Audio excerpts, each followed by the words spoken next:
เราต้องทำให้นุชหลงเราแล้วก็รักเราเยอะๆเลยเวลาเราดื้อทำของพังทำบ้านพังนุชก็จะไม่กล้าตีเราแล้ว2 3 4 5 6 7 8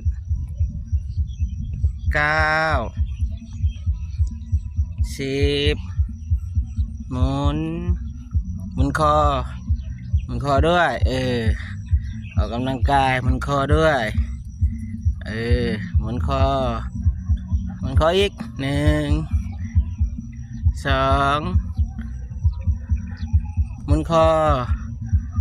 อสินั่นนี่ หมุนคอ1 2